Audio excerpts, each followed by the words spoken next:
오늘은 제 이야기를 들려드리려고 합니다. 사랑이라고 믿었던 것이 사실은, 이런 이야기를 시작하는 건 정말 쉽지 않네요. 저는 지수라고 합니다. 평범한 삶을 살던 30살의 여자였죠. 남들처럼 좋은 사람 만나서 결혼하고 가정을 꾸리는 것이 제 소박한 꿈이었습니다. 그리고 그 꿈은 준호라는 오랜 친구 덕분에 이루어질 것 같았어요. 준호는 대학교 때부터 알고 지낸 친구였습니다. 같은 동아리에서 활동하며 친해졌고 졸업 후에도 종종 만나는 사이였죠. 그런 준호가 어느 날 저에게 연락을 했어요. 지수야, 내 친구 중에 너랑 정말 잘 맞을 것 같은 사람이 있어. 한번 만나볼래? 준호의 그 말에서 모든 일이 시작됐죠. 처음엔 망설였어요. 소개팅이라는 게 항상 어색하고 부담스러웠거든요. 하지만 준호가 계속 추천하는 바람에 결국 만나보기로 했습니다. 태연을 처음 만난 날은 지금도 선명하게 기억납니다. 카페에 들어서는 순간 깔끔한 네이비 셔츠에 단정한 머리, 그리고 조금은 무게감 있는 눈빛이 저를 사로잡았어요. 첫인상부터 달랐달까요? 다른 남자들처럼 가볍게 농담을 던지거나 과시하는 모습이 없었습니다. 준호한테 많이 들었어요. 지수 씨. 태연의 목소리는 낮고 차분했어요. 적당히 거리를 두는 말투가 오히려 더 신중한 사람처럼 느껴졌죠. 첫 만남에서 우리는 3시간 넘게 이야기를 나눴습니다. 좋아하는 영화부터 음악, 책, 여행 경험까지. 대화가 끊이지 않았어요. 태연은 제가 말할 때마다 진지하게 경청했고 적절한 질문으로 대화를 이어갔습니다. 그런 모습이 무척 매력적으로 느껴졌어요. 오늘 정말 즐거웠습니다. 다음에 또 만나도 될까요? 헤어질 때 태연이 물었죠. 저는 망설임 없이 고개를 끄덕였습니다. 그렇게 우리의 만남은 자연스럽게 이어졌어요. 두 번째 데이트는 미술관이었습니다. 태연이 좋아하는 전시회가 있다며 초대했죠. 그림을 보며 나누는 대화 속에서 태연의 섬세한 감성을 느낄 수 있었어요. 그는 자신의 생각을 조리 있게 표현했고 제 의견에도 귀 기울였습니다. 세 번째 데이트는 한강공원이었어요. 따뜻한 봄날, 우리는 자전거를 타고 강변을 달렸습니다. 바람을 가르는 기분이 상쾌했어요. 태연은 제가 뒤처질까봐 종종 속도를 늦추며 기다려주었죠. 그런 작은 배려가 마음을 따뜻하게 했습니다. 네 번째 데이트에서 태연은 직접 요리한 파스타로 저를 초대했어요. 그의 아파트는 깔끔하게 정돈되어 있었고 테이블 위에는 꽃까지 놓여 있었습니다. 요리는 취미 중 하나예요. 맛있게 먹어주세요. 태연의 말에 가슴이 설렜어요. 데이트를 거듭할수록 태연에 대한 마음은 깊어졌습니다. 그는 제가 만난 다른 남자들과는 달랐어요. 항상 제 의견을 존중해주고 작은 것 하나까지 기억해주는 세심함이 있었죠. 영화를 보다가 제가 무심코 좋다고 말한 음악을 다음 데이트에 선물로 가져오는 시기였어요. 데이트를 시작한 지 석 달쯤 되었을까요? 어느 가을밤 우리는 와인바에서 늦게까지 술을 마셨습니다. 분위기가 무르익고 서로의 눈빛이 깊어지던 그때 제 마음은 이미 그에게 다가가고 싶었어요. 손을 내밀었죠. 하지만 태연은 제 손을 잡더니 예상치 못한 말을 했습니다. 지수야, 난 내 마음이 더 소중해. 결혼 전까지는 지켜주고 싶어. 순간 당황스러웠어요. 요즘 시대에 이런 말을 하는 남자가 있나 싶었죠. 처음엔 상처받았습니다. 나를 여자로 안 보나? 하는 생각도 들었고요. 하지만 곧 그 말의 의미를 다르게 해석하게 됐어요. 그는 진심으로 저를 소중히 여기고 있구나. 단순한 육체적 관계보다 더 깊은 것을 원하는구나. 이런 사람이라면 평생을 함께해도 되겠다. 그날 밤 집으로 돌아오는 길에 그런 생각이 들었습니다. 1년 정도 연애를 하고 우리는 결혼을 결심했어요. 태연의 프러포즈는 화려하지 않았지만 진심이 느껴졌습니다. 우리가 처음 만났던 카페에서 그는 작은 반지를 꺼내며 물었어요. 지수야, 나랑 평생 함께 해줄래? 단순한 한마디였지만 그 눈빛에서 진심을 느꼈죠. 결혼 준비 과정은 순탄했습니다. 태연은 모든 일에 적극적으로 참여했어요. 웨딩홀 선택부터 청첩장 디자인까지 함께 의논하고 결정했죠. 그런 모습에 더욱 신뢰가 쌓였습니다. 결혼식 날은 정말 행복했어요. 하객들로 가득 찬 예식장, 꽃으로 장식된 제단, 그리고 제 옆에 서 있는 태연. 모든 것이 완벽했습니다. 하지만 이상한 점이 하나 있었어요. 하객들보다 먼저 울던 사람은 다름 아닌 준호였습니다. 우리 태연이 정말 좋은 사람이에요. 지수 씨, 꼭 행복하게 해주세요. 저는 그 모습을 보며 감동했어요. 친구를 향한 깊은 우정이구나라고 생각했죠. 준호가 태연을 그렇게까지 아끼는 모습을 보니 제가 선택한 남자가 정말 좋은 사람이라는 확신이 더 들었습니다. 결혼식은 완벽했습니다. 태연은 제 손을 꼭 잡고 사랑합니다라고 말했어요. 그 눈빛이 진심이라고 믿었죠. 하지만 신혼여행에서부터 느껴지기 시작했어요. 뭔가 이상하다는 게. 발리의 아름다운 리조트였습니다. 햇살 좋은 날 바다를 바라보며 태연에게 기대려 했더니 그는 살짝 몸을 뺐어요. 피곤해서 조금 쉬고 싶어. 첫날 밤도 둘째 날도 셋째 날도 태연은 계속 몸이 피곤하다며 침대 반대편에서 잠들기 일쑤였습니다. 신혼여행인데 왜 이럴까요? 처음에는 그저 여행 준비와 결혼식 준비로 지쳤나 보다 생각했죠. 하지만 며칠이 지나도 상황은 나아지지 않았어요. 침대에 누워 옆을 바라보면 등을 돌린 채 잠든 태연의 모습만 보였습니다. 한 번은 용기를 내서 먼저 다가갔어요. 어깨에 손을 얹고 키스하려 했죠. 하지만 태연은 부드럽게 제 손을 잡더니 이마에 키스를 했을 뿐입니다. 오늘은 좀 쉴게, 지수야. 그날 밤 저는 혼잣말처럼 중얼거렸어요. 혹시 날 여자로서 안 끌리는 건가? 하지만 그런 생각은 마음속 깊숙이 감춰두기로 했습니다. 모든 부부가 다 그렇진 않겠지만 사랑의 표현 방식은 다양할 수 있어라고 스스로를 위로했죠. 신혼여행에서 돌아온 후에도 상황은 크게 달라지지 않았어요. 우리는 새 아파트에 함께 살기 시작했지만 부부 관계는 거의 없었습니다. 한 달에 한 번 있을까 말까. 그마저도 태연이 술을 마신 날에만 가능했죠. 태연은 항상 늦게 퇴근했고 주말에도 종종 회사 일이 있다며 나갔어요. 함께 보내는 시간이 점점 줄어들었죠. 회사 일이 너무 많아서 그래. 태연은 늘 지친 얼굴로 이렇게 말했어요. 저는 자신을 타이르며 믿으려 했습니다. 이건 사랑의 또 다른 모습일 거야. 모든 부부가 다 로맨스 영화처럼 살진 않잖아. 하지만 시간이 지날수록 머릿속에 의심이 조금씩 자라기 시작했어요.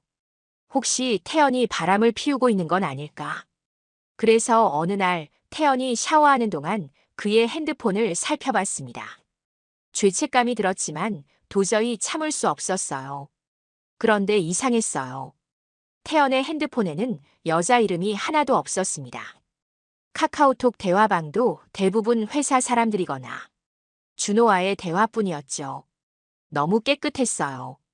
오히려 너무 완벽해서 더 의심스러웠습니다. 이상하다. 너무 깨끗해. 오히려 너무 완벽해. 저는 일말의 불안감을 애써 지웠습니다. 내가 너무 예민한 건가 싶었거든요.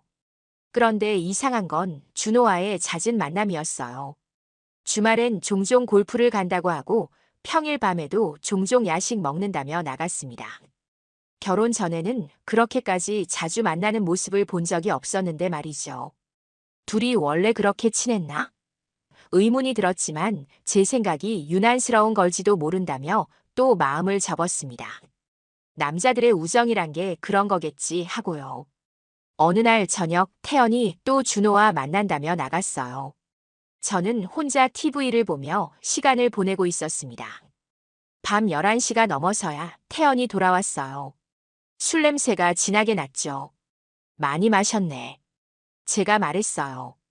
응, 준호가 회사에서 힘든 일이 있었나 봐. 위로해줬어. 태연이 대답했습니다. 그날 밤 태연은 평소와 달리 제게 다가왔어요.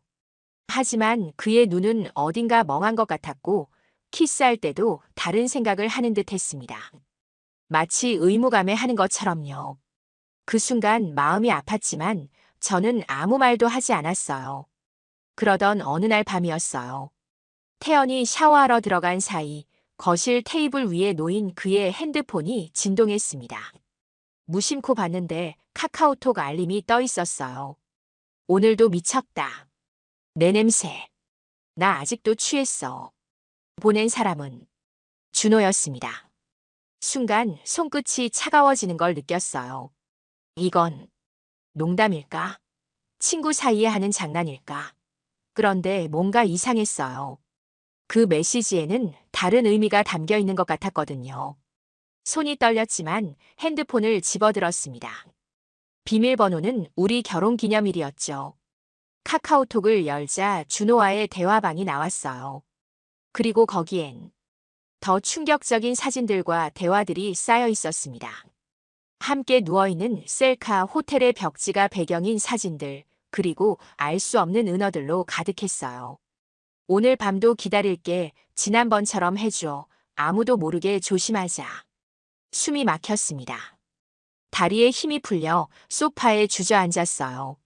이게 내가 결혼한 사람의 진짜 모습이야? 샤워실에서 물소리가 계속 들렸습니다. 저는 빠르게 핸드폰을 제자리에 놓고 침실로 들어갔어요. 이불을 뒤집어 쓰고 누웠지만 머릿속은 온통 방금 본 메시지와 사진들로 가득했습니다. 그날 밤 태연이 침대에 누웠을 때 저는 자는 척했어요. 그의 숨소리, 체온, 심지어 샴푸 향기까지. 모든 것이 낯설게 느껴졌습니다. 옆에 누운 사람이 누구인지 모르겠다는 생각이 들었어요. 이게 진짜일까? 내가 오해하고 있는 건 아닐까? 밤새 이런 생각으로 뒤척였습니다. 하지만 마음 한구석에선 이미 알고 있었어요. 이건 오해가 아니라는 것을. 다음 날 태연이 출근한 후 저는 그의 노트북을 살펴보기로 했습니다. 그의 클라우드를 백업해봤어요. 결혼할 때 서로의 계정 정보를 공유했거든요. 지워졌던 사진, 대화, 위치 기록. 모든 게 그대로 남아 있었습니다. 5년 전부터 이어진 두 사람의 관계가 고스란히 담겨 있었어요. 심지어 결혼 전날 찍힌 사진 한 장엔 이런 글귀가 적혀 있었어요. 우리 둘만 아는 비밀. 조금만 참자. 그들은 이미 오래전부터 그런 사이였던 겁니다. 저는 손으로 입을 틀어막고 무너져 내렸어요. 눈물이 멈추지 않았습니다. 모든 것이 이해가 됐어요. 태연이 저와 육체적 관계를 피했던 이유, 준호가 결혼식에서 울었던 이유, 그리고 태연이 항상 준호와 시간을 보내려 했던 이유까지. 저는 그저 그들의 관계를 가리기 위한 가면이었던 거예요. 머릿속이 하얘졌습니다. 어떻게 해야 할지, 무슨 말을 해야 할지 아무 생각도 나지 않았어요. 그저 소파에 앉아 멍하니 창밖만 바라봤습니다. 저녁이 되어 태연이 퇴근했어요. 평소와 같은 인사를 건네며 들어왔죠. 다녀왔어. 오늘 일은 어땠어? 그 순간 모든 감정이 한꺼번에 치밀어 올랐습니다. 분노, 배신감, 슬픔, 혼란. 저는 떨리는 목소리로 물었어요. 태연아, 준호랑 너 무슨 사이야? 태연의 얼굴에서 혈색이 싹 가셨어요. 눈동자가 흔들리고 입술이 미세하게 떨리는 게 보였습니다. 그는 억지로 웃으려 했지만 그 웃음은 너무나 어색했죠. 무슨 소리야? 그냥 친구지 뭐. 거짓말 그만해. 제 목소리가 높아졌어요. 다 봤어. 너희 카톡 대화, 사진들 다. 태연은 한동안 아무 말도 하지 못했습니다. 그저 바닥만 바라보고 있었어요. 그리고 마침내 입을 열었죠. 그 사람이랑. 도대체 뭔데? 제가 다시 물었어요. 하지만 태연은 시선을 피하며 말했습니다. 넌 착한 사람이라서. 이 말은 못하겠어. 그리고는 이어서 말했죠. 다 오해야. 그건 그냥 장난 같은 거야. 하지만 그의 눈빛은 흔들리고 목소리는 떨렸어요. 저는 더 이상 확신할 수 없었습니다. 그의 말이, 그의 존재가 모두 거짓처럼 느껴졌어요. 장난? 이게 장난으로 보여? 제 손에는 프린트해둔 대화 내용들이 들려 있었습니다. 결혼 전날에도 너희는 만났어. 우리 신혼여행 중에도 준호한테 메시지 보냈고. 태연은 고개를 숙인 채 말했어요. 미안해. 난 정말 널 사랑해. 그건 진심이야. 사랑. 그게 사랑이야? 목소리가 갈라졌습니다. 나는 뭐였어? 왜 나랑 결혼한 거야? 태연은 한참을 침묵하다가 작은 목소리로 말했어요. 가족들의 기대, 사회적인 압박, 그리고 네가 정말 좋은 사람이라서. 그 말을 듣는 순간 제 안에 있던 뭔가가 무너져 내렸습니다. 저는 그저 좋은 사람이었던 거예요. 사랑받는 아내가 아니라 그의 비밀을 가려주는 가면이었던 겁니다. 나가. 제 목소리는 차갑게 변해 있었어요. 지금 당장 이 집에서 나가. 태연은 뭐라 말하려 했지만 제 표정을 보고는 입을 다물었습니다. 그는 짐도 제대로 챙기지 못한 채 집을 나갔어요. 그날 밤 저는 혼자 남겨진 침대에 누워 천장만 바라봤습니다. 눈물도 나오지 않았어요. 그저 공허함만이 저를 감싸고 있었죠. 다음 날 저는 준호를 만나기로 했습니다. 카페에서 기다리고 있자니 준호가 들어왔어요. 그의 얼굴은 창백했고 눈은 충혈되어 있었습니다. 앉아요. 제가 말했어요. 준호는 조심스럽게 자리에 앉았습니다. 한동안 우리 사이에는 무거운 침묵만이 흘렀어요. 언제부터였어요? 제가 먼저 입을 열었습니다. 준호는 손가락으로 테이블 위를 무의식적으로 두드리며 말했어요. 대학교 때부터 10년이나 됐다는 거네요. 준호는 고개를 끄덕였습니다. 우리는 서로를 정말 사랑했어요. 하지만 태연이는 항상 두려워했죠. 가족들의 기대, 사회적인 시선. 그래서 나를 이용한 거예요. 가면으로? 준호는 고개를 저었어요. 아니에요. 태연이는 정말 당신을 좋아했어요. 친구로서, 인간으로서. 그리고 그 사람. 지켜주고 싶었어요. 나라도. 그럼 나는 뭐였어요? 들러리였어요. 사랑은, 진심은 어디 있었죠? 제 목소리가 떨렸습니다. 준호의 눈에 눈물이 고였어요. 미안해요. 정말 미안해요. 우리가 한 일은 용서받을 수 없다는 거 알아요. 카페를 나와 집으로 돌아오는 길 가을비가 내리기 시작했습니다. 우산도 없이 걸었지만 비에 젖는 것조차 느껴지지 않았어요. 머릿속은 온통 준호의 말들로 가득했습니다. 태연이는 당신과 결혼하면 달라질 거라고 생각했어요. 정상적인 삶을 살 수 있을 거라고. 정상적인 삶. 그 말이 계속 머릿속을 맴돌았습니다. 그들에게 저는 정상을 위한 도구였던 걸까요? 사랑이라고 믿었던 모든 순간들이 거짓이었다는 생각에 가슴이 찢어질 것 같았어요. 집에 도착해 현관문을 열자 텅 빈 집이 저를 맞이했습니다. 이제 와서 생각해보니 이 집은 항상 텅 비어 있었던 것 같아요. 태연의 마음이 없었으니까요. 침대에 앉아 멍하니 창밖을 바라봤습니다. 빗방울이 유리창을 타고 흘러내리는 모습이 제 눈물 같았어요. 그토록 믿었던 결혼, 사랑, 가정. 그 모든 게 무너져 내렸습니다. 지금까지의 삶이 모두 연극 같았어요. 태연의 옷장을 열어보니 몇 가지 옷들만 사라져 있었습니다. 나머지는 그대로였어요. 마치 곧 돌아올 것처럼. 하지만 저는 알고 있었습니다. 그는 이미 마음속으로는 오래전에 떠났다는 것을. 책상 서랍에서 결혼 사진을 꺼냈어요. 하얀 드레스를 입은 저와 턱시도를 입은 태연. 그리고 그 옆에 서 있는 준호. 세 사람 모두 환하게 웃고 있었죠. 그 웃음 뒤에 숨겨진 진실을 그때는 몰랐습니다. 사진을 바라보다가 갑자기 화가 치밀어 올랐어요. 사진을 집어 벽에 던졌습니다. 유리가 깨지는 소리와 함께 제 마음도 산산조각 났어요. 왜? 왜 나한테 이런 거야?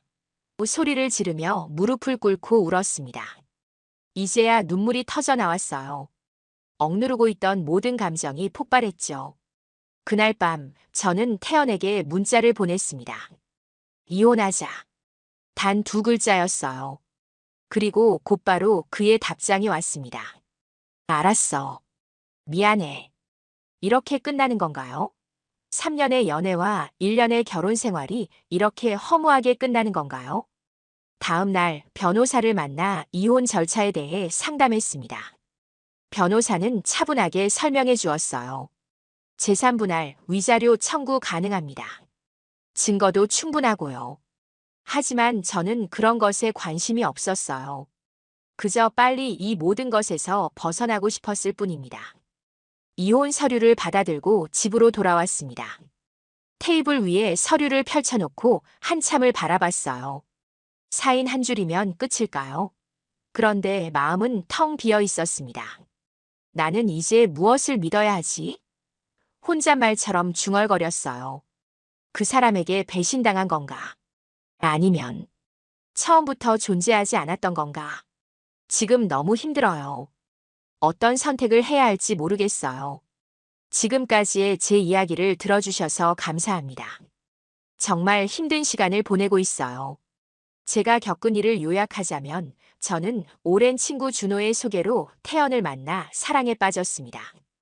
태연은 신중하고 배려심 많은 사람처럼 보였고 결혼 전까지 육체적 관계를 거부하며 저를 소중히 여기는 듯 했어요. 우리는 1년의 연애 끝에 결혼했지만 결혼 후 태연은 계속 저와의 친밀한 관계를 피했습니다. 그러던 어느 날 우연히 태연의 핸드폰을 보게 되었고 충격적인 진실을 알게 됐어요. 태연과 준호는 대학 시절부터 10년간 연인 관계였던 겁니다. 저는 그저 태연이 정상적인 삶을 살기 위한 가면이었을 뿐이었죠. 결혼 전부터 심지어 결혼식 전날에도 그들은 만났고 신혼여행 중에도 연락을 주고받았습니다. 모든 것이 거짓이었다는 사실에 저는 완전히 무너졌어요. 태연을 집에서 내쫓았고 준호도 만나 진실을 확인했습니다. 그들은 사회적 압박과 가족의 기대 때문에 자신들의 관계를 숨겨왔다고 했지만 그것이 저를 속이고 이용한 것에 대한 변명이 될 수는 없었습니다. 지금 저는 이혼 서류를 앞에 두고 어떤 선택을 해야 할지 고민하고 있어요. 사인 한 줄로 이 모든 거짓된 결혼을 끝낼 수 있지만 그 후에 제가 어떻게 살아가야 할지, 어떻게 다시 누군가를 믿을 수 있을지 막막합니다. 여러분이라면 어떤 선택을 하시겠어요? 이혼을 서둘러 모든 것을 끝내고 새 출발을 해야 할까요? 아니면 태연에게 한 번 더 기회를 주고 대화를 시도해 볼까요? 혹은 시간을 두고 천천히 결정하는 게 좋을까요? 사랑이라고 믿었던 것이 사실은 거짓이었다는 것을 알게 된 후 그 상처를 어떻게 치유해 나가야 할지도 모르겠습니다. 제가 잘못한 것은 없는데 왜 이런 배신을 당해야 했는지 이해할 수 없어요. 지금 저는 너무 혼란스럽고 아파요. 어떤 선택이 저에게 옳은 것인지, 어떻게 해야 이 고통에서 벗어날 수 있을지 정말 모르겠습니다. 여러분의 생각이 궁금해요.